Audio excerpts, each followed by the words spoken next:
Good morning, everyone, and welcome. This webinar is brought to you by Strategies 2.0, a statewide collaborative funded by the California Office of Child Abuse Prevention. Today's webinar is Self-Care for Human Services, how self-care and mindfulness strengthens your work. The webinar is scheduled from 10 until 11:30.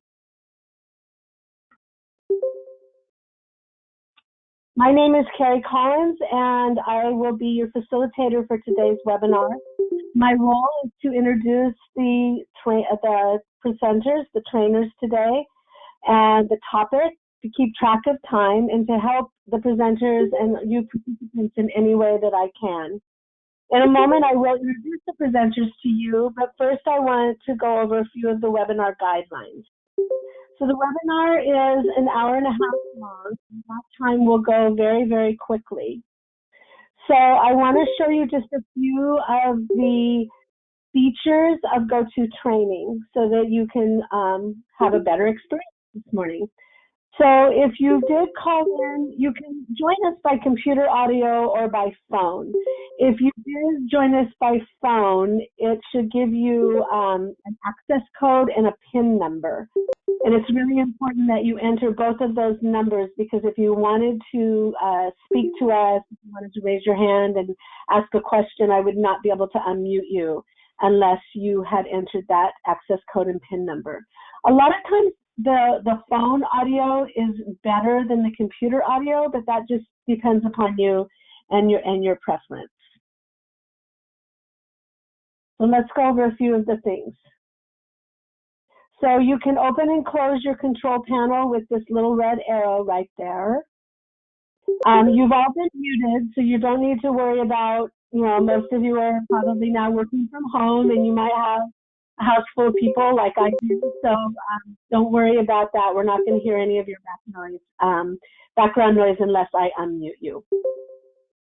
You can raise your hand. There's a hand icon and you can raise your hand, and there will be time for questions. So if you want to either put those questions in the chat box, and my colleague Alma Tovar will read those for you, or if you wanted to raise your hand, you can be unmuted and you can ask the question yourself.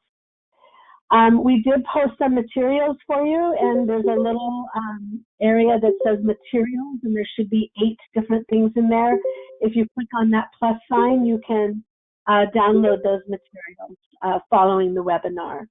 Also, following the webinar, all of the PowerPoint and all of the materials and the link to the recording will be sent to you via email. So you can see the chat box, so submit your questions and comments via that chat box, and then enter your text and then press send. And like I said, Alma will be monitoring that. We might be trying some drawing tools today. You'll see a little pen mark on your computer, and when we get to that, Lydia will give you access to that. So you select the pen, you can choose your pen color, and we might do a little experiment with drawing tools. So Strategies 2.0 has a YouTube channel. This webinar is being recorded, and it will be available probably within a day or two on our Strategies 2.0 YouTube channel. You can also find past webinars that we have done, past recordings of learning communities, and then the Vehicles for Change series. There were 4 webinars on Vehicles for Change. You can access all of those on the Strategies 2.0 YouTube channel.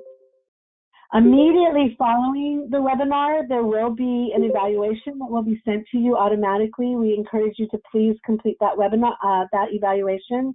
It really helps us determine how we're going to do things in the future. And we also invite you to go to our website, www.strategiesca.org. Those of you who are familiar with Strategies know that we provide trainings statewide. Obviously, we are not able to do those in person right now, but the majority of our trainings have gone virtual starting on Thursday. So if you go to our website, you can see what trainings we are offering you. I see that somebody is not able to hear, so I'm not quite sure why that is. Can everybody else hear me okay? Somebody put something in the chat box letting me know you can hear me okay? Okay, good. So with that, I would like to introduce our presenters to you today. It's my honor and privilege that I know these two ladies very well. We work together through Strategies 2.0. So Emily Sulpizio is the lead curriculum design and development coordinator for Strategies 2.0, and she is based in the San Diego State University Social Policy Institute.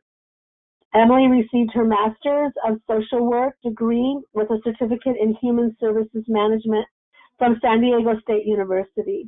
Prior to joining the SPI team in 2016, Emily supported local social services agencies in research, curriculum development, and training and event coordination. Lydia Marquez is my colleague at Strategies 2.0. She's a training and consulting specialist out of Children's Bureau office in Southern California. Lydia has over 20 years of experience in case management, early childhood education, and parent coaching. She has worked as the case manager for children and families at regional centers in Northern and Southern California. Her training background includes Dr. Brazelton's touch points approach and reflective practice. She has skills in curriculum development and in designing child development playbooks. Lydia has a bachelor's degree from the University of Washington in Seattle. So with that, I am going to make Lydia our presenter. Lydia, you are self-muted, so I'm going to need you to unmute yourself. And then I will turn this over to her. All right. Good morning, everybody. Hope you're doing well. Welcome to Self-Care for Human Services, how self-care and mindfulness strengthen your world. So I'm just going to go ahead and so thank you again for joining us today. I wanted to welcome everyone. There's quite a few of us on here, so Emily and I wanted to know who's here, what kind of work do you do? And so one of the things that we're going to do in order to get a better idea as to who's joining us today is to do a couple of polls. They'll come up. You will just have to select your answer that best suits what you do, and then we will go ahead and launch that. So the first one is, what type of organization do you work for? And again, we've tried to make as much of a best list as we can, but whatever closely fits the type of organization that you work for. So we will go ahead and we'll have Carrie launch the poll. We'll give you just a minute to do that. Okay. So you should all be able to see the poll. Great. Some of you are putting your answers in the chat box, but what you could do now is go ahead and select one from the poll, and then we'll get a better idea. If it's other, then go ahead and put that in the chat box.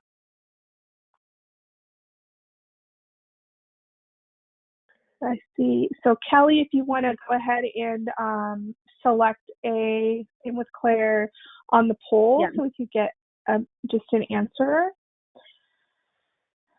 All right. Okay, I'm going to close the poll in 5, 4, 3, 2, 1. All right. And then I will share the results. Share it. Great. So it looks like 79% are from community-based organizations. 4% are from county child welfare services. 12% are from other social services, and 5% are from other statewide agencies. And we had 1% that were from other organizations. So it looks like we have a few people that are from different organizations that maybe weren't listed. So thank you for sharing that. I saw something here that YCCA, I'm not sure what that is, but Thank you for sharing that. All right, so we are going to now move on to the second part of our getting to know you, and that is which role best reflects your day-to-day work. So again, select on the poll itself. If your selection isn't on the poll, please put that into the chat box. And so are you a staff working with families? Are you a supervisor or manager? Are you a community member or a parent or volunteer? So go ahead and we will go ahead and launch that. And again, if you want to select your response on the poll itself. Yeah, I see some are saying that they can't do that. Not sure why.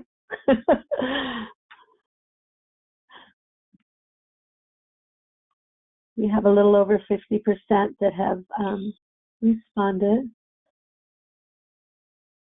We appreciate those of you who can't seem to be able to select on the PowerPoint that you're putting your answers in the chat box. We really appreciate you doing that. So I'm going to go ahead and close this poll in 5, 4, 3, 2, 1, and I will share the results. Awesome. So 65% of you were able to vote, so I appreciate that. And thank you for your patience for the other folks that weren't able to do that. Sometimes if you minimize your window, it kind of helps, it looks like. But majority of you, 73%, are staff working with families. 17% are supervisors or managers, and 10% looks like are people, folks that are working in other sectors of this industry. And so let me just, okay. All right. So I'm going to go ahead and get us back, into our slideshow here. And then I will let Emily take over to guide us through the pre-assessment. Great. Thank you, Lydia. Good morning, everyone. So thank you all for participating in that poll and letting us get to know you a bit. We are going to start with a pre-assessment, and this is just to kind of gauge our commitment to self-care and the time that we spend engaging in self-care. There's no right or wrong answer, so feel free to answer the best fit for you at this present time. So we're going to launch another poll. The first question is, how committed are you to prioritizing self-care in your daily work routine? Very committed, somewhat committed, or maybe this isn't a commitment at the time being. So we're going to go ahead and launch that, and feel free to select the answer that best fits for you. I see the votes coming in. Thank you.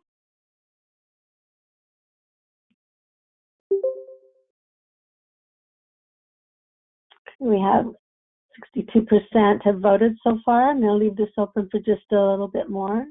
Okay. If we can reach 70%, and then I'll time it down. Okay, I'm going to close this poll in 5, 4, 3, 2, 1, and then share the results. Okay. So 71% of us voted. Of that 71, 61% of us are somewhat committed, 29 are very committed, and 10% of us, it's not a commitment at this time being. And all of those are, thoughtful answers, so I appreciate you being honest there.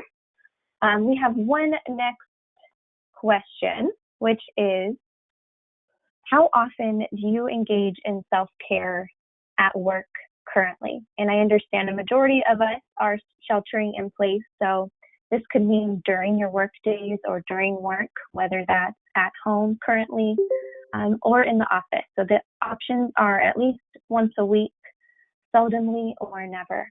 So once this poll launches, choose the best answer that fits for you at this present time. I see a lot of A's and B's coming up in the chat box for those that aren't able to actually put it in the poll. So that's good. And I'm going to close this poll in 5, 4, 3, 2, 1, and we'll share the results. Okay, great. So 52% of us are engaging in self-care at least once a week. And we have 38% that are seldomly, and a few of us don't do that often or ever. So thank you for those responses. I really appreciate that. We're going to reflect back on these assessments at the end of our webinar this morning. So we'll take a look at the post-assessment a bit later. So right now what we're going to do is we're going to reflect on some questions around self-care together. And this is just an introduction for us to this topic before we jump into our discussions together. So I'm going to ask 2 questions, one at a time. And feel free to write your answers in the chat box. This is not a poll question. This is open-ended, so we really want to see some of your responses in the chat box if you're able to. So the first question that we have, what are some signs that your self-care needs attention?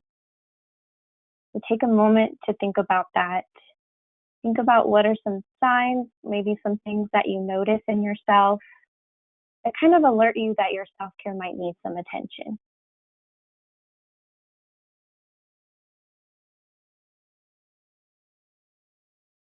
Okay, I see some responses coming in.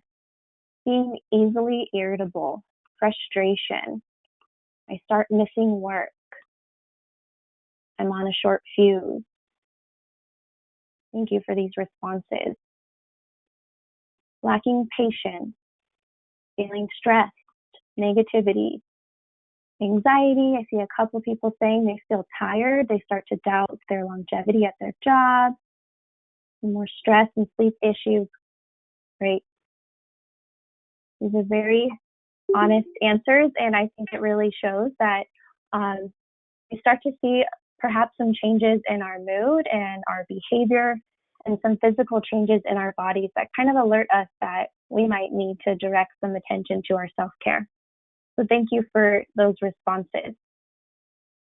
So the next question is, what is the biggest barrier for you or maybe others towards taking steps towards your self-care? So what perhaps might get in the way of your ability to focus on self-care or engage in self-care?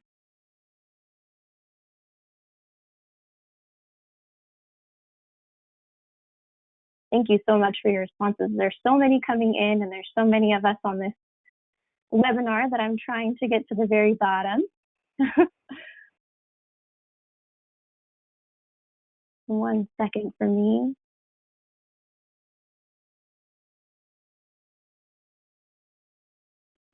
Too many demands, too much on my plate. Thank you for these responsibilities. Fear of work-related reprisals, not enough time, too many demands, lack of energy. I'm seeing a lot of responses regarding time, not having enough time to focus on self-care. Children, currently homeschooling while working, absolutely not enough hours in the day. All right. Thank you so much. I'm sure we can relate to a lot of these responses, many of them relating to having a lot on our plate and not having the time to focus on our self-care. So thank you all for participating in this open-ended reflection. Let's keep these in mind, all of our responses that we shared, because we're going to touch on them a little bit later throughout our morning. But for now, I'm going to pass it back to Lydia, who's going to go over our agenda and objectives before we jump into our material. Thank you, Emily. So this is what our time together is going to look like. And we are going to talk about wellness and resilience in folks like yourself in this family strengthening field. We're also going to talk about mindful compassion. And I think that is so important right now. There's lots of pressure right now for probably many of us to be productive because we are at home. So we want to remind everyone and just about how can we be compassionate to ourselves, recognizing and managing barriers to well-being. So we touched on that a little bit in our pre-assessment. So just being able to really recognize the things that are standing in our way of being of self-care and being well. And then also we'll talk about tools for supporting health and wellness. So these are the tangible things that you will be able to leave with today to help really be mindful of self-care. How can we start to assess ourselves independently, and how can we work towards that? So that is what our time together this morning will look like. And our objectives, when you leave here today, we would really like you to be able to support, if you're a manager or even with each other as peers, to support yourselves and other people that you interact with in building skills to reduce compassion, fatigue, and burnout. So we really want you to leave with some really great tangible skills. Also reinforce the importance of the inside-out approach to practitioners modeling and teaching self-care for families. So being able to show families how we do self-care, and we're always telling families, right? Take care of yourself, do more self-care, and then we go home and do 1,000 other things to fill up our plate even more. So we really want you to be able to walk out of here today to really walk the walk and talk the talk, basically. Also, we really want to provide skills and tools necessary to help support you in growing empathy and compassion for yourselves and for others to really strengthen this practice of self-care. So those are the objectives for today, and these are the things that we hope you leave here today with. All right. So now Emily will take us through wellness and resilience in family strengthening workers. Great. Thank you, Lydia. And before I jump in, I just also want to share, we want to make sure that we're able to get through our discussion together. And because there is such a wonderful amount of us on our webinar today, we're just going to ask that we all hold our questions to the end of the webinar. But we will have some time to engage with each other and participate throughout our discussion. Okay, so we're going to jump into wellness and resilience in family strengthening workers. So Lydia, if you can hit the next slide for me. Okay, so before we talk about what self-care is and what it looks like, I want to remind all of us why self-care is so important, especially right now, but at all times in our lives. So the essential elements of self-care really emphasize the importance of the 3 S's. And these are self-awareness, being connected and in touch with ourselves, self-regulation, having control over ourselves, of our behavior and of our life, and self-efficacy, which is the belief in our own abilities. So possessing these qualities can help us in recognizing and responding to the signs of stress in our bodies, because it allows us to be more in tune with ourselves.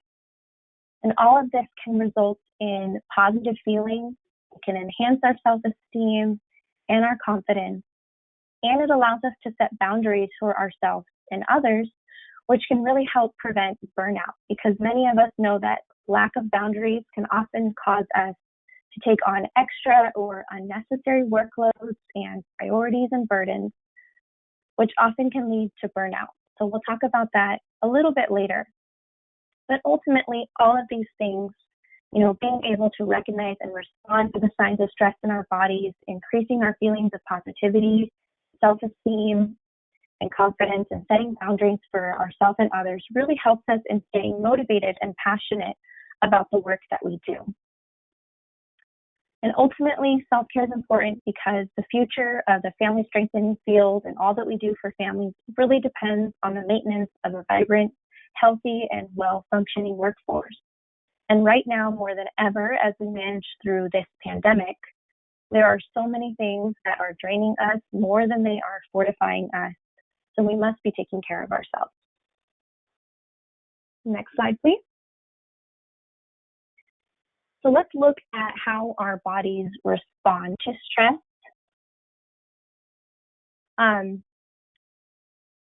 And how self-care can help us manage the effects of stress. Many of us are familiar with the effects of toxic stress, but it's important to know that not all stress is negative. So it's normal and it's healthy to experience moderate forms of stress. This is referred to as positive stress. So positive stress is often mild, it's short-lived, and it's really necessary for healthy development because it allows us to get through things like everyday challenges that we often experience, helps us in accomplishing a task, and it builds confidence and resilience and growth in ourselves. So it really is important to be experiencing at least some mild levels of stress. Then we have a more severe stress response, which is referred to as tolerable stress. This is where the stress response is limited in duration, and it allows the individual to recover from that stress response. However, when someone's stress response is extreme or frequent or results in extended activation of the body's response, it's often referred to as toxic stress, which, as we know, can have damaging effects on learning, behavior, and health across the lifespan. Toxic stress, many of us might be familiar with this term. It was coined by Harvard Center on the Developing Child, and it describes excessive or prolonged activation of the stress response systems in both our body and our brain. So the Center on the Developing Child explains that when our stress response systems are activated within an environment of supportive relationships, the effects of stress are buffered and brought back down to the baseline, and the result is the development of a healthy stress response. However, if the stress response is extreme, it's relentless and long-lasting, and buffering relationships are not available to that individual experiencing this prolonged stress, the results can be damaged, weakened systems, and this can result in lifelong repercussions. So it's really important for us to be mindful of these stress responses in ourselves and also in the families that we support. And it's important to model recognizing the physical signs that our body is going into stress mode, like some of the ones that we mentioned earlier. Feeling fatigue, anxiety, feeling overwhelmed, some of those feelings that we start to feel in our body. When we see these signs, we can think about what we need to do to avoid an overwhelming stress response. And doing this often and openly not only helps us manage our stress response, but it sets a positive example for others as well as the families we support when they see us doing that. Okay, next slide, please, Lydia. All right, so what is self-care when we talk about referring to this often a buzzword term of self-care? So self-care is a daily practice of being aware of and taking care of our physical, our mental, emotional, and spiritual needs. Self-care is a mindset that embodies mindfulness, and it truly requires self-compassion. So let's talk about mindfulness just for a quick minute. So mindfulness is being in full observance of ourselves. So that includes of our thoughts, our emotions, and our sensations, without any judgment being placed on ourselves. So practicing mindfulness will allow us for the capacity to find a sense of balance in our life because it allows us to focus on the present. And maintaining that focus is a critical skill that we need for our own health and well-being, but also for the connection with the children and families that we support. So tuning into ourselves helps us recognize when we are experiencing distress and also when we might be a little bit self-critical or being too hard on ourselves, which then allows us to apply self-compassion. So self-compassion really truly is just the recognition that we're all imperfect and we all make mistakes. So self-compassion is, being able to show that empathy, love, and kindness and concern that we show to others and the loved ones in our lives, being able to show that support to ourselves as well. So oftentimes it's very easy for us to show love and kindness to others, but it might not be so easy to show that to ourselves. But it really, truly is important because it allows us to connect deeply with ourselves and with others. So self-care includes integrating this commitment into our daily routines, both in our work life and in our home life. And an important piece of this is also tending to our relationships and making sure we're building up a supportive environment around us. So this means being supported at work through the systems at work. This includes support from our supervisor and the entire organization to support our well-being, both at work and at home. So we'll take a look at this a little bit later on, but right now I'm going to pass it to Lydia, who's going to help us deep dive into mindful self-compassion. Okay, thank you. So we're going to talk a little bit more deeply about how this, mindful compassion fits into this concept of self-care. And this can be really difficult because sometimes, we are our worst critics, right? And so self-compassion really requires us to stop and recognize our own suffering. And, I also want to call out that culture can play a big part in this. I come from a culture, family culture, where we as women and mothers have to be selfless. You're the last one to eat sometimes. You're the last one to take a shower in the house because you're helping to get everyone else ready.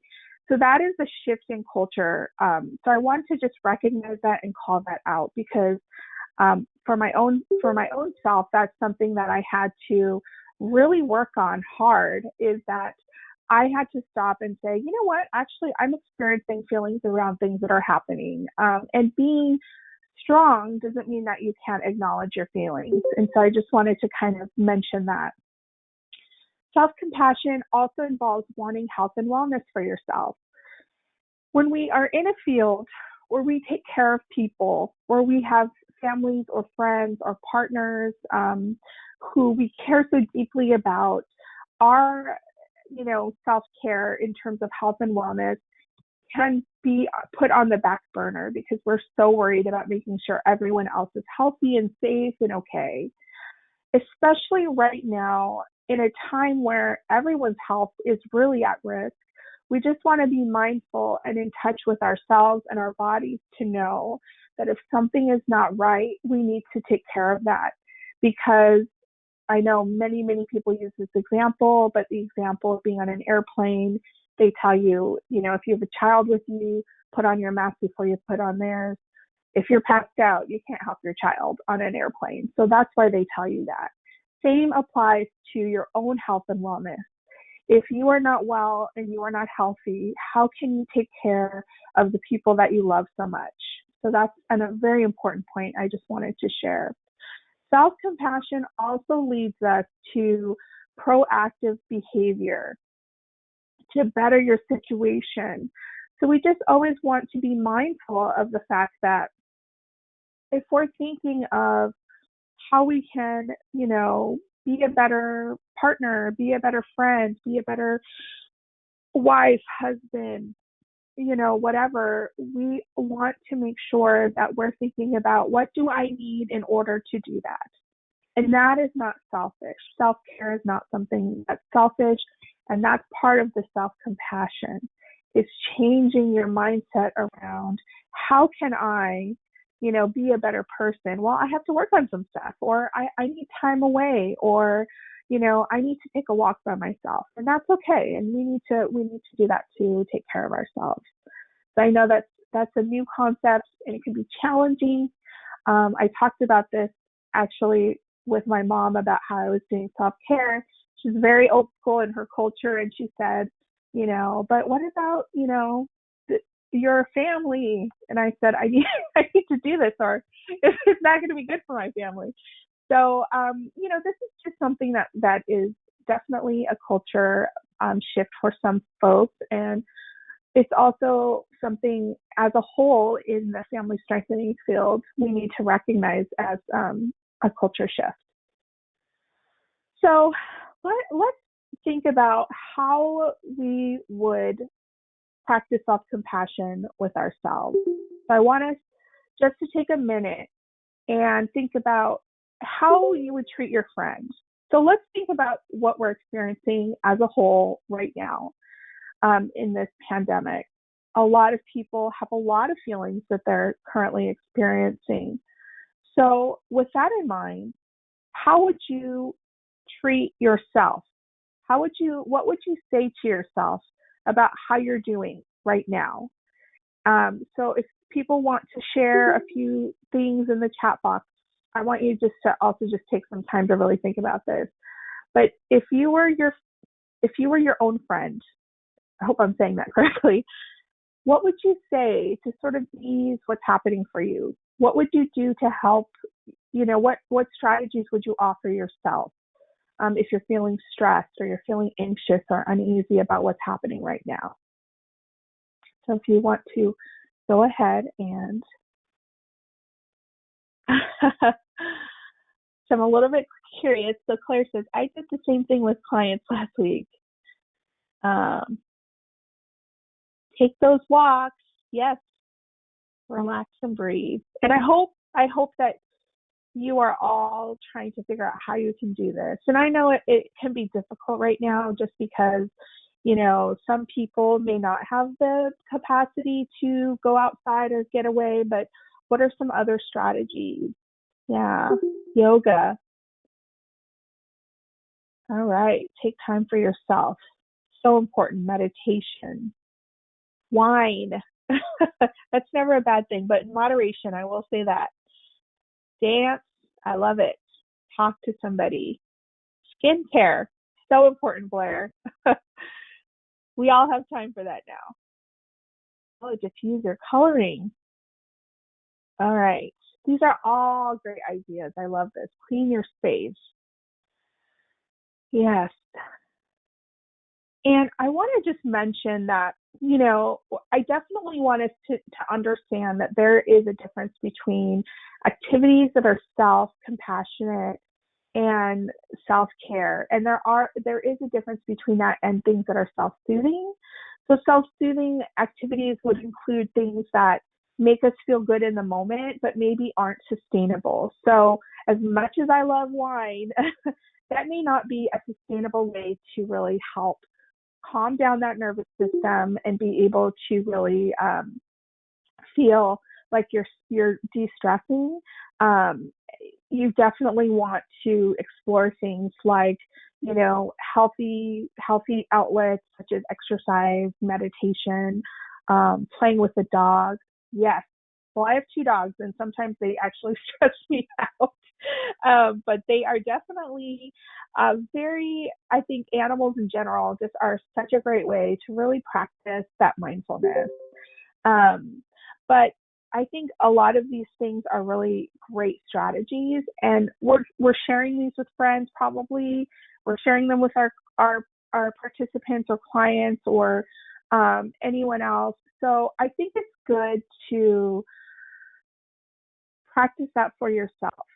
So my challenge to you today is and one of the strategies that you've recommended to us today and shared with everyone else is I want you to practice that today.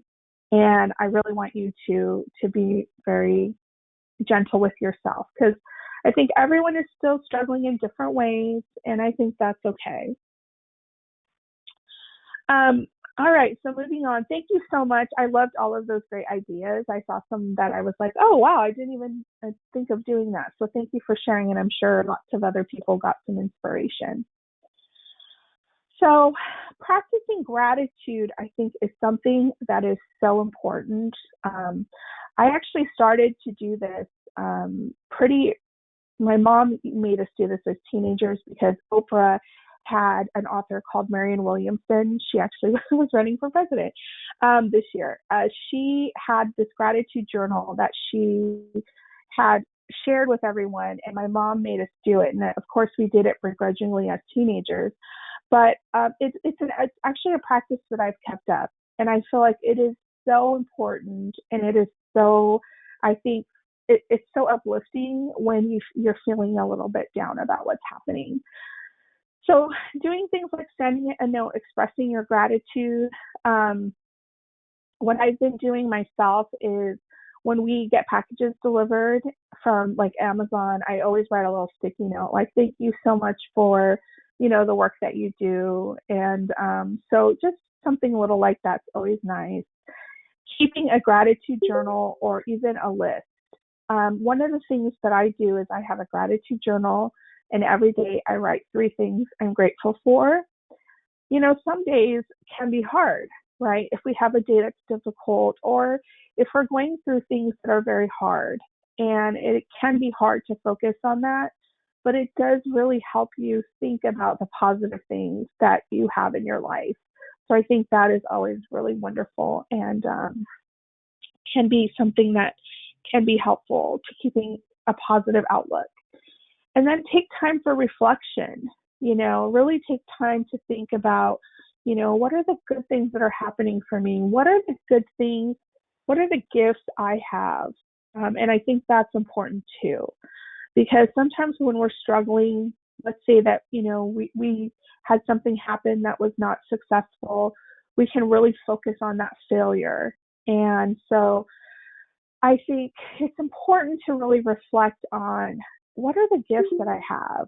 What are the times that maybe things didn't work out, but I pulled through, and I think it's important to remember that stuff. So that's also, I think, another way you can practice gratitude and self-compassion is thinking about, what are the amazing things that I've done for other people, or that I've done for myself, or that I currently hold. Oops. So these are the 5 components of like emotional intelligence. And emotional intelligence is really the ability to recognize the feelings in yourself, or recognize the feelings in other people, and how you're interacting on that level with others. The first one is self-awareness. And I did an early childhood infant mental health certificate program where we focused so much on self-awareness. And at first I really didn't understand that. I was like, okay, I'm here to learn about, infant mental health and trauma.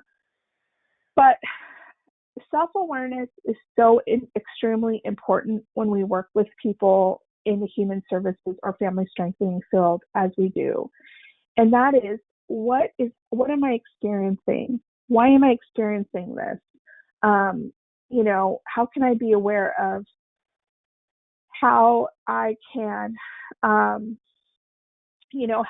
I talk to other people and how that impacts them? How do my actions impact other people? So it's really being aware of that.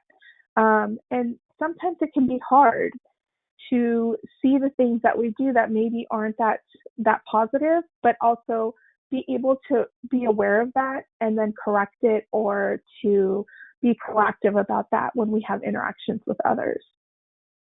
Self-regulation is also important, and that's just the ability to, regulate our own emotions and regulate ourselves and what we do. So if we know that something makes us upset, how are we able to reflect on that we can regulate, not, yelling at somebody when we get frustrated and things like that. Motivation is important, being able to get up every day and continue to do this work. It can be super difficult. And if we don't take care of ourselves, we really can lose that. Empathy is another skill that I think is really important. And it is a skill that we are taught. I know it's something that we think is just innate in each of us, but actually we learn empathy from our caregivers, from our, different interactions that we have with others. There's a great video from Brene Brown, who is a social scientist out of the University of Texas at Austin. She's also one of my favorite gurus. She's written several books, but she has a video that's called Empathy, and she talks about how it is different than sympathy. So empathy is about perspective taking. It's about being able to put yourself in someone's shoes and really being able to listen to what they're telling you. It's not, oh, I feel so bad for you, I'm so sorry. It's about connecting with someone. It is one of the best videos. It's like a little cartoon that someone has drawn, and then her voice narrates it. And so if you just go on YouTube and search Brene Brown, empathy and sympathy, it is one of my favorite videos. And then social skill, that is something that is important in how we interact with others and knowing appropriate responses and things like that. And a lot of times when you're in the field of family strengthening, you tend to know these things through working with different families. When I think about social skill, I also think about things like culture, trauma. When we are interacting with families that have cultures that are different than us, that have experienced trauma, and that are also struggling with equity, it can be hard to come from a strength-based place. So I think it's important when we think about these different components, we also want to be self-compassionate for ourselves, right? We also want to look at these things and think about, how do these things look in my culture that I was raised in? How do these things look in the culture that I have at work? How do these things look in the culture of the families that I'm working with? And also thinking about how does trauma affect all of these things? And we just want to always be mindful of those components because we all have different experiences. So lots of stuff here to digest. And just want us all to be mindful of what makes up that emotional intelligence that we will be referring to. And also these different little components, I often think of it as like a muscle group that we need to exercise, that we need to build up, that we need to assess and say, where do I need to increase myself in these different skills? So, right now, in what we're experiencing in this pandemic, I will say that sometimes my motivation is not where it should be. So what can I do to take care of myself and make sure that I do have that motivation? My self-regulation is getting better. I'm not eating all my quarantine snacks like I did in the first week. How can I sort of make sure that I'm building these up, keeping them up, in order to have positive interactions with the people that I'm working with, and as well as now that a lot of us are able to maybe work it from home, how do I do that with the family or people that I live with? All right, so okay. So now what I'm going to do is go ahead and pass it over to Emily.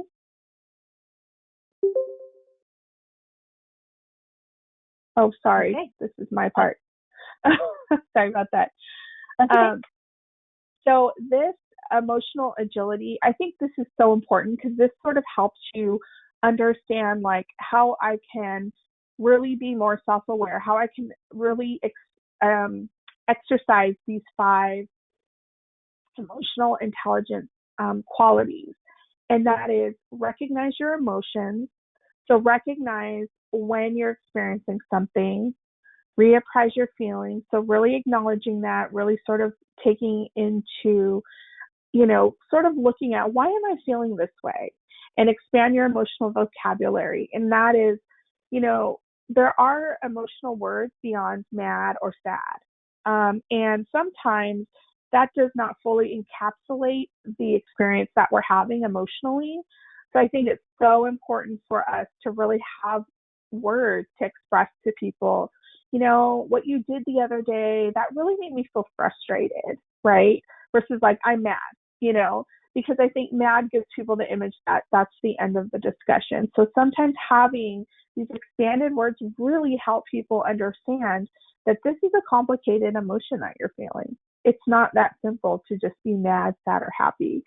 So being able to really expand your emotional vocabulary will help you really feel heard by others. So I think that's just a great little tip, to just be able to recognize what you're experiencing and how you can practice with that. Okay, so now. Okay, thank you, Lydia. So now we're going to talk about recognizing and managing barriers to well-being. So as we discussed earlier, there's many things that can get in the way of our ability to prioritize and focus on our self-care and our well-being. Some of the things that we mentioned earlier are not having enough time in our day, having to-do lists that feel like they're overflowing, possibly a fear of repercussions at work, and also currently right now, many of us are homeschooling and taking care of our children. So this is getting in the way of our ability to really focus on our well-being. So we're going to talk about a few barriers to well-being and how to manage them. But I want to note that this is not a full exhaustive list, as barriers to our own well-being often vary from person to person. Okay. So oftentimes, sorry, Lydia, can you go back? Thank you so much. So oftentimes, high caseloads and demanding schedules can get in the way of our experiencing wellness at work, as we've discussed. So the Eisenhower Matrix is a tool that can be an easy yet effective way to prioritize and manage our tasks and our time through some principles of planning, prioritizing, delegating, and scheduling. So this system supports the categorization of activities into 4 priority levels to support productivity. So first, we have our important and urgent tasks. So these are the tasks that receive the highest priority level and really should be our primary focus that we should complete as soon as possible, most often on that same day that we're creating this categorization of our to-do list. So these are the ones that fall into our do or do it now column.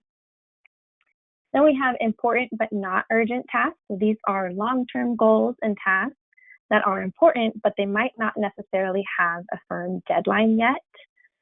So we should schedule these in a timely manner, doing the most urgent ones as soon as we finish everything from our do quadrant and get to those next. Then we have our not important but urgent tasks. So these are tasks that we can complete if we have to, but only if the first 2 quadrants of our tasks are completed. So these also might be some tasks that maybe someone else on our team or our colleague can assist us with if we really need to get them done, but they're not something that we can get to.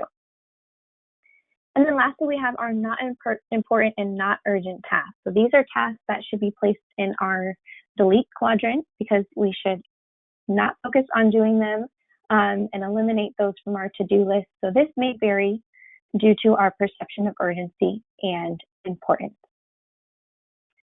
So this matrix of our to-do list and our tasks can be a helpful way to relieve stress because it tends to create order for us and it provides a strategy for getting things done. And often it can help to reduce the overwhelm we often feel when we have an overflowing to-do list because we start to see the work getting done and we start to see us moving forward efficiently. I want to share some other strategies that can be helpful in managing competing demands and some large to-do lists. So first, it can be really helpful to just set aside time for your most essential work and protect it. So some ideas can be to just set it on your calendar and block it out. If others have access to your work calendar, they know that you're busy at that time and you're focusing on some really important tasks. So hopefully they won't bother you at that time. Next is to tackle the most challenging tasks first in the beginning of your day.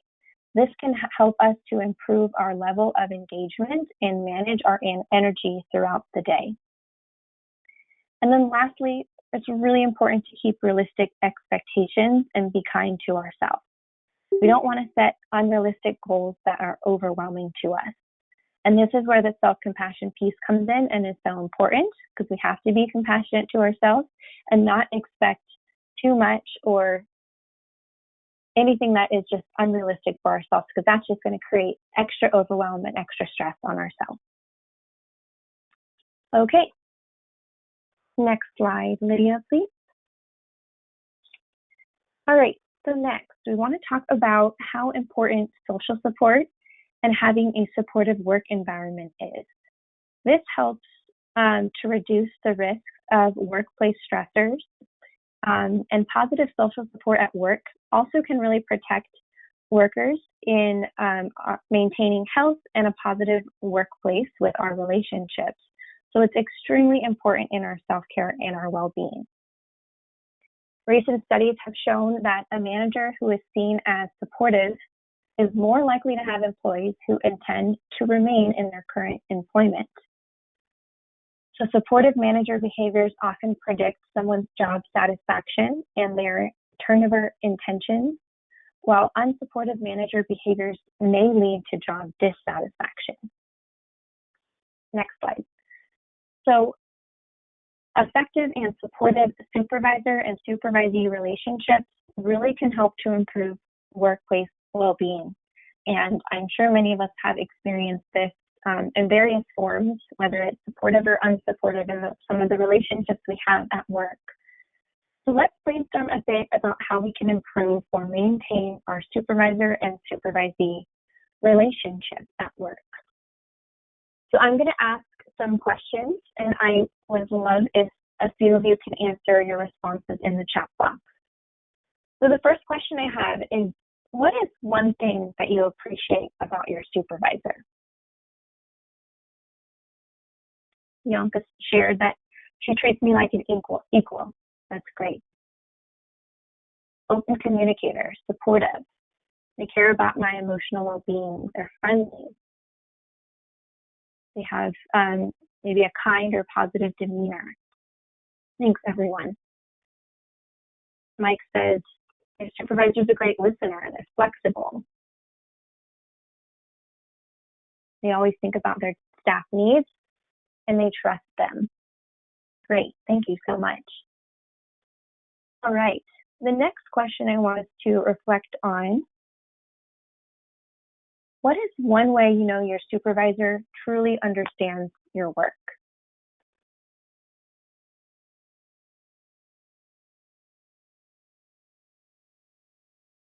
Go ahead and put those. She used to do it. Yes, right? So sometimes it's really helpful when your supervisor's done the position that you've done and done the work you've done. Thank you for sharing that. David also agrees. Erin is sharing and being honest that this is a difficult one. She's teachable. Jessica shares that your supervisor knows the clientele and their needs.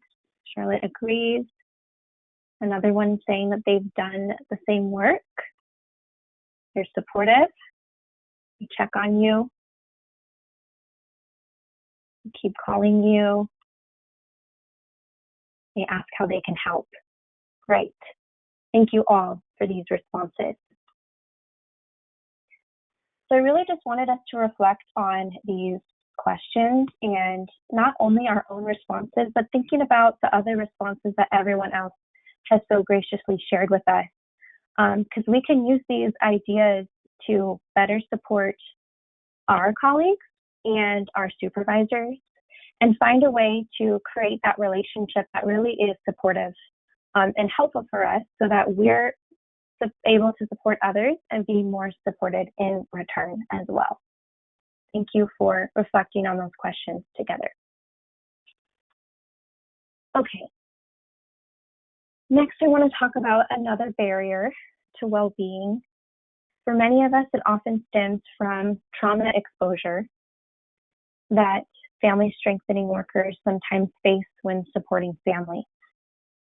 So we hear a lot about compassion fatigue and burnout, but it's really important to understand truly what both of those things are and what they look like, so we can notice it in ourselves if they ever occur. So I want to focus on burnout first. So burnout is a complex human reaction to ongoing stress in our lives, right? So it's that feeling that our inner resources are inadequate or not enough in order to manage all of the tasks and situations that are presented to us. So I want to note that burnout really can occur in any profession. It's not strictly trauma related. Can everyone hear me? I'm sorry. Yes, you can hear me. Okay, I just saw someone ask if someone was talking. Thank you. Okay. So let me just repeat what I was sharing. I'm sorry. So burnout can occur in any profession. It's not strictly trauma related, and it's most often associated with an increased workload. So I want to share the three primary dimensions of burnout include first, exhaustion. So this is emotional, mental, and physical exhaustion. Next, it can be feelings of cynicism or depersonalization. So these are feelings of this will never change, nothing matters, no matter what I do, it's not making a difference. Next can be feelings of inefficacy. So this is feeling like I can't do this, I'm not capable, no matter what I do, it's not going to change. So these are the three primary dimensions of someone that might be experiencing burnout. Now, I want to share that it's not uncommon to be experiencing burnout right now, even for those of us who are relatively safe sheltering in place. Burnout is a natural consequence of this pandemic that we're going through because it's the result of pouring out more energy than we're taking in. And every aspect of adjusting to the change of this virus has clearly brought demanding and taking energy from all of us, and often taking more from us than we can give back. So I just want to share that we can definitely be experiencing that currently right now, and anyone can be regardless of their profession. So now let's talk about compassion fatigue. So while symptoms of burnout tend to emerge over time, compassion fatigue, which is also referred to as vicarious trauma or secondary traumatic stress, this often has a more rapid onset, though it can also have a faster recovery. So compassion fatigue is a process where an individual begins to feel inner exhaustion from caring for others. So it's emotional and physical erosion that takes place when we're unable to refuel, and it results in an individual being exposed to repeated interactions that require high level of empathic engagement from us. So exhaustive empathy, compassion, and hard work can affect the health of all of us. And this can lead to onset of physical, emotional, and work-related symptoms that can then affect our care and our relationships. So some of the experiences one may feel when undergoing or feeling some compassion fatigue, it can cause sleep disturbance, it can affect one's worldview and their identity, and it can inflict feelings of loss of hope and meaning.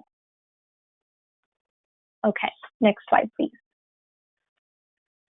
So as we just discussed, secondary traumatic stress can impact both our professional and our personal life. And it really can be hazardous and detrimental to avoid the intensity of the feelings of this work and the feelings that come up when we're supporting families that have undergone various amounts of trauma and us providing that empathy for them. So I want to share the CSERT, which stands for Components for Enhancing Clinician Experience and Reducing Trauma.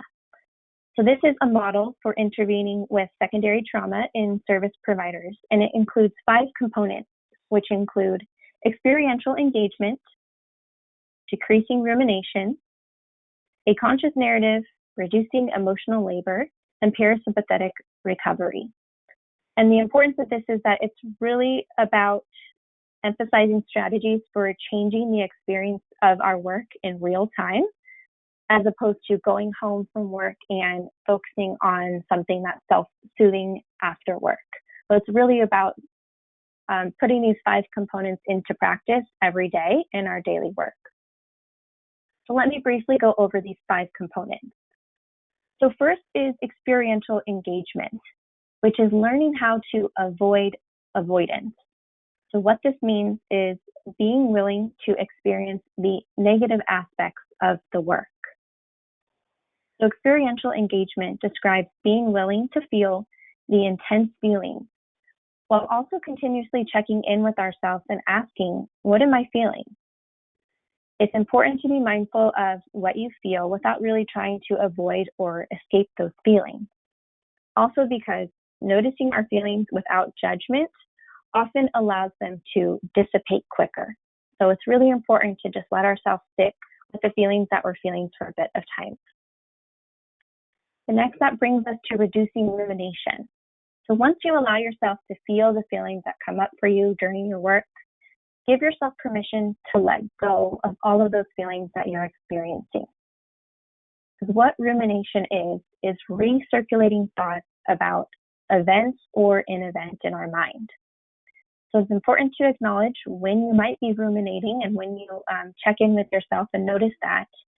And then once you notice that, intentionally involve yourself in a fully absorbing activity, and whatever that may be for you, whether it's getting lost in a conversation with a friend or family member, engaging in an exercise or workout that you really enjoy, or maybe even cooking or doing a hobby that you appreciate. Next, we have conscious narrative. So a very intense experience demands a narrative in order to move it into integration into our mind. So our narrative includes what we tell ourselves before, during, and after an experience. And oftentimes we can direct those stories to help improve our longevity and our commitment and passion in the work. So if we believe that our work is enjoyable and meaningful, it likely will be. All right, next we have reducing the emotional labor of the work. So oftentimes individuals that thrive in their careers often do so because they enjoy their job. So this piece is embodying compassion, filling ourselves with wholeheartedness, and engaging in intentional learning. So if we're doing any energy draining tasks, maybe we turn that into a skills challenge, where we take time to reflect on some of our personal accomplishments. We're getting through that to-do list and the tasks that have been overwhelming us. This really helps to mediate burnout because it helps to build self-efficacy and our belief in our own abilities. And then next we have parasympathetic recovery. And this is a commitment to tuning into our well-being and working on this on a constant basis. And then it also includes responding in the moment when we notice that we really need to engage in this recovery. So whether that is cognitive breathing, whether it's relying on our colleagues for team support, or perhaps it might also just be acknowledging the distress that we're feeling in the moment. So I wanted to share this with everyone. This is from Dr. Brian Miller. He's director of Davis Behavioral Health and Trauma Programs for young children. I wanted to share this as a tool for some of the feelings we might be feeling relating to the trauma that we experience in our work. Okay, so next I just want to end with this little graphic that I really appreciate. Oftentimes, including right now, self-care has become a trendy topic, which tends to prevent us from seeing the true importance and meaning behind it. So truly, self-care should not be something that we resort to because we're so absolutely exhausted that we need some reprieve from our own relentless internal pressures. True self-care is ensuring that everything's in place for us, including in the workplace, that we're able to build a life that we don't need to regularly escape from. So this includes having appropriate, manageable caseloads. It includes having a comfortable salary and necessary safety measures. It may also look like ensuring that you have perhaps some natural light in your office and workspace, even if it's at home right now, and making sure you have what you need to do your job safely and comfortably. So I just want to close on that. A simple act of asking for perhaps a new comfortable mouse or keyboard shouldn't be seen as complaining. In an environment that really values self-care, it should be encouraged and it should be seen as someone advocating for their own health and safety. And I want to share that I saw in the comments that someone had mentioned that they're experiencing chronic pain from sitting at their desk. And I think that is very common. I know that myself and members of our team have been adjusting to new workspaces in our home. And, you know, we don't have the same ergonomics that are needed for a desk. And we've all been experiencing different feelings in our bodies. So it's really taking that time to make sure that you have a comfortable space, because it really can affect our health and our safety if we're not taking that action. So it's working with your organization and a supportive supervisor to make sure you have all of that in place. All right. Okay, let's move to the next slide, Lydia. Thank you. All right, I'm going to pass this to Lydia now. So we'll talk about some tools for supporting health and wellness. And these are just, I think, great tools to really help you assess where your self-care is or where your needs are. I've actually practiced with a few of these tools, and they've been really helpful for me to understand a little bit more about what I need in order to be the best that I can be. This self-care assessment, I think, is a really deep tool that I actually really appreciated. You know, sometimes I think that when we think about self-care, we think about, am I feeling stressed? What do I need to do about that? Or, you know, I'm really struggling in this particular area. What do I need to do about it? But I think it's important to look deeply into all of the different ways that we need to take care of ourselves. You know, we need to look at our physical health. I think eating regularly, this particular point that is under the physical self-care. I know this looks very small, and we will actually have this as a resource for you. So just so you know, this hopefully you can make some of this out. But under physical care, there's actually one section that says eat regularly, breakfast, lunch, dinner. You know, I'm sure many of you may eat lunch at your desk or skip lunch because you're so busy. When I was a home visitor and I was driving around, I oftentimes did not eat lunch because I was just driving around, or I would get food that maybe wasn't the best because I had to eat while I was driving. Sadly, I know how to eat soup in a car while I'm driving, so I don't know if that's like the best quality to have. It actually probably reflects my self-care isn't always that great. Psychological self-care, I think, is so important. Taking vacations, you know, vacation does not necessarily mean you're going to Hawaii, although that is like an awesome vacation. But it can also mean just getting away from your surroundings. Maybe you take a day trip to, you know, a park, a nice park nearby, or, you know, maybe you just have time home alone. That can be something that is just wonderful. Although I'm sure many of us may not be doing that anytime in the future. Emotional self-care is important, and spiritual self-care. You know, spirituality does not necessarily mean any connection to organized religion, but just, you know, making time to think about things like spending time in nature. I think that's so important to reconnect, cherish your optimism and hope. I think all of these different things are so important. And I love this tool because it really helps you go deep and really understanding, am I really taking care of myself in all the ways that I need to take care of myself? So these self-care cards are great. Again, we have included these in the materials section, so you will be able to use these. But just really sort of thinking, how can I develop some self-care things in the moment? What can I do in the moment? What can I do to help metabolize something that's happening? Take some time, as I always say sometimes, like marinate, like really think, prepare.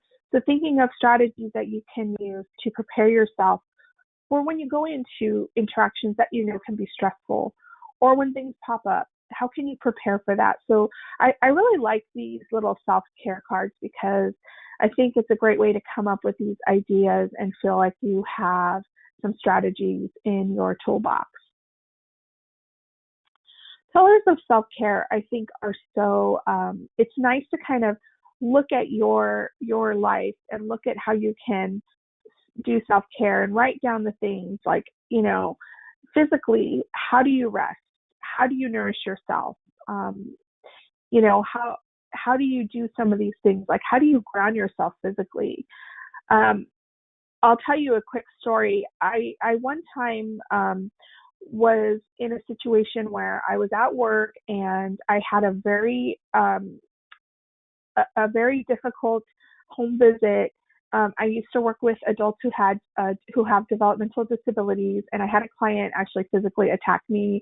The parents ended up calling the police. So it was very, for me, physically and emotionally, very traumatic in a lot of different ways. And I had to go to another appointment after that. And so, obviously I didn't go, but I had to figure out how was I going to physically ground myself so that I could be able to talk to the police, to be able to file a report.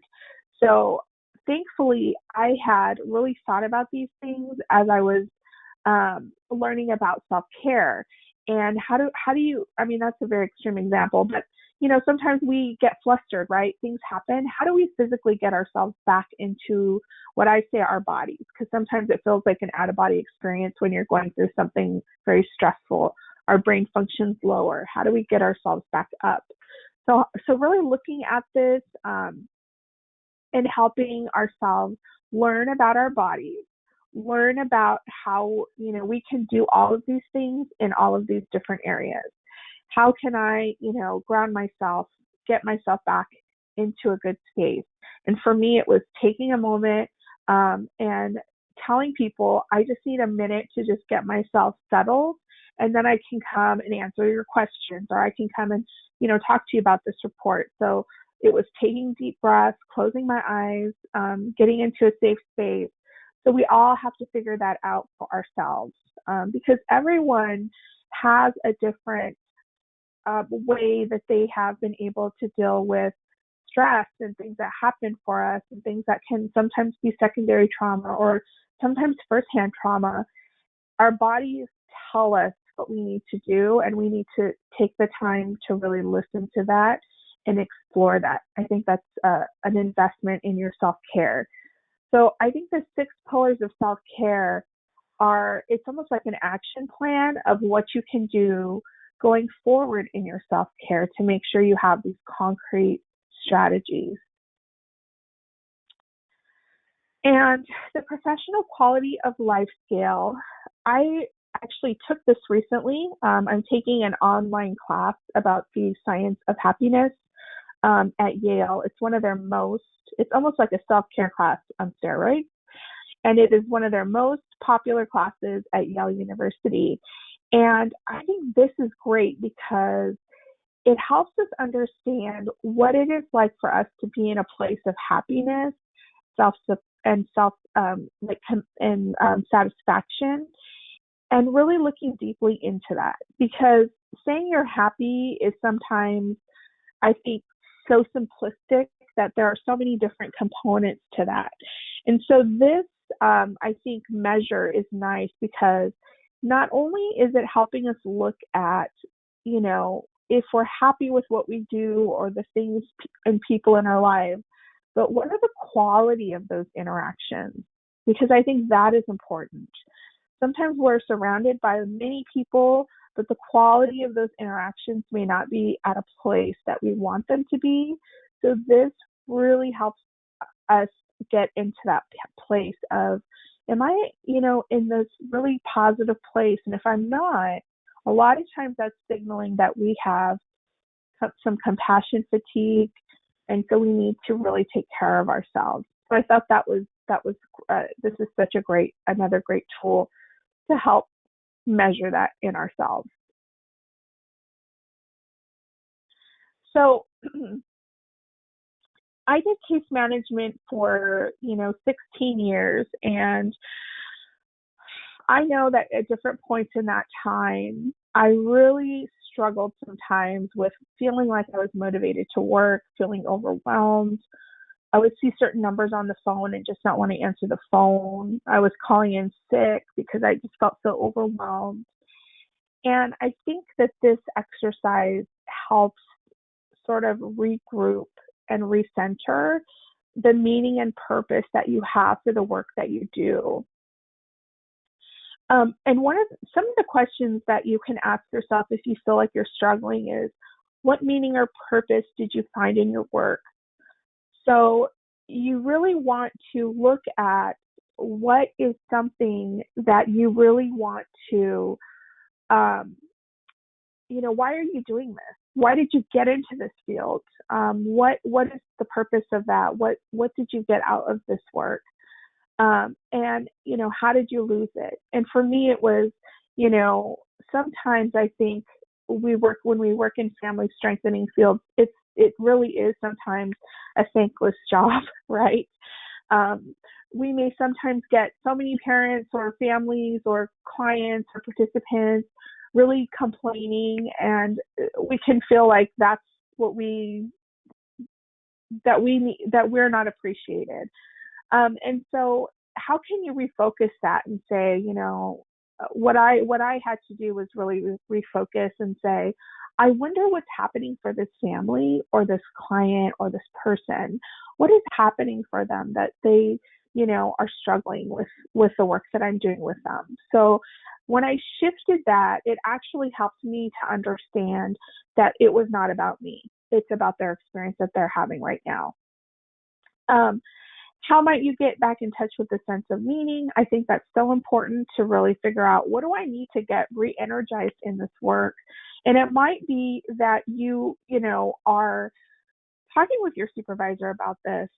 And it's also maybe even talking to other colleagues about the work that you do together, because I think that can also be a great way for you to get back in touch with that.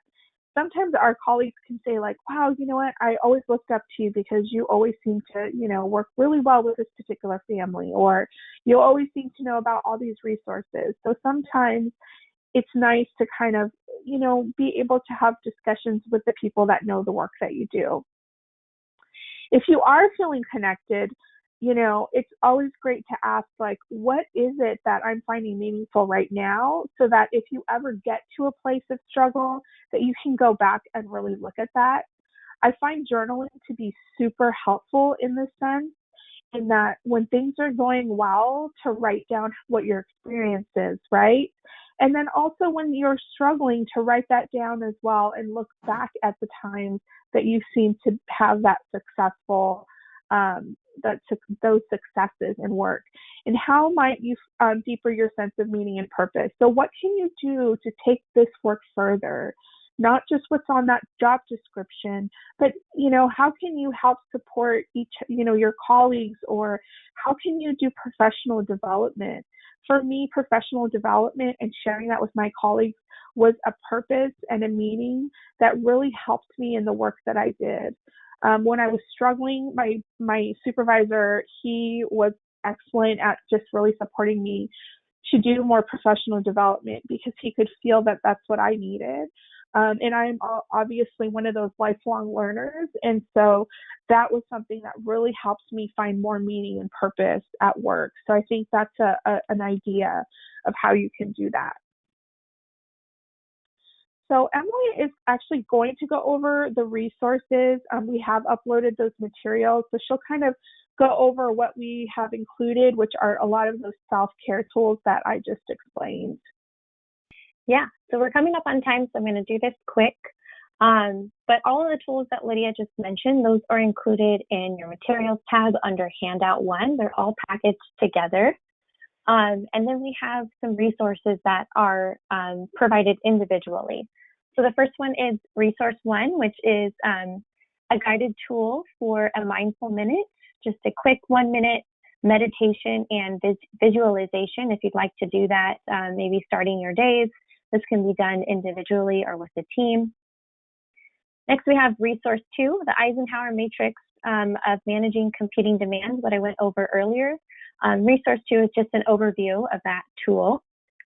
Then we have resource 3, which is body scan meditation. This is practice for developing mindful awareness of your physical body sensations in order to relieve some tension that you might be feeling and experiencing. Then we have resource 4, which is techniques and ideas for gaining control over your feelings when feeling overwhelmed or stressed. So it's a nice tool on some grounding strategies. Resource 5 is a little pocket card that goes with the professional quality of life scale. These are reminders you can take on the go with you, and they include 10 things to do each day to care for yourself. And then we have resource 6, which is taking care of yourself. And this is an overview of putting the 5 protective factors into play for yourself. So those are the resources. So feel free to grab those from the materials section. And what we want to do before we take some questions is just do a quick post assessment on those questions that we checked in on earlier. So the question that we would like you to answer in the poll is, how committed are you to prioritizing self-care in your daily work routine?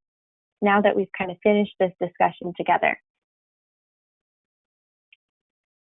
Everyone that's still with us, go ahead and complete that poll for me.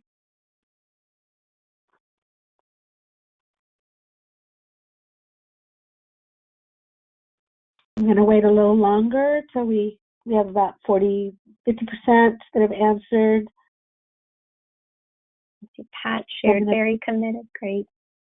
Yeah. I'm sorry to those that aren't able to do the poll. I'm not sure why. Yeah. I'm going to close the poll in 5, 4, 3, 2, 1, and share the results. Okay, great. So we have 71% of us are very committed, which is really nice because before we began in the beginning of our morning, there was 29% of us that were feeling very committed. So it looks like that's gone up. And 29% of us are somewhat committed. I know some of you weren't able to do the poll, so these numbers actually might be a little bit higher. But thank you to everyone that responded. And then we just have our last poll, which is, how committed are you to prioritizing self-care in your daily work routine now? Go ahead and complete that poll if you're able to.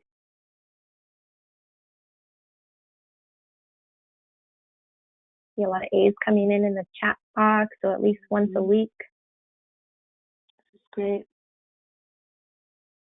Good. So I'm going to go ahead and close this poll in 5, 4, 3, 2, 1, and share those results. Great. 95% of us at least once a week. I'm so happy to hear that. That is great. And before we started, we were at 52%. So it does look like that's gone up together for us as a whole. So that's wonderful. All right. So we just have a few minutes. Me and Lydia are happy to open it up to some questions if anyone has a question or two before we close together today. So we did have some hands raised. Did they want to be unmuted? Because I'm happy, Laura, I can unmute you if you want to ask your question. Apply next year to transfer if you want to go to Boulder next year. That's what I think. Laura, Your dad's Walker? Yes.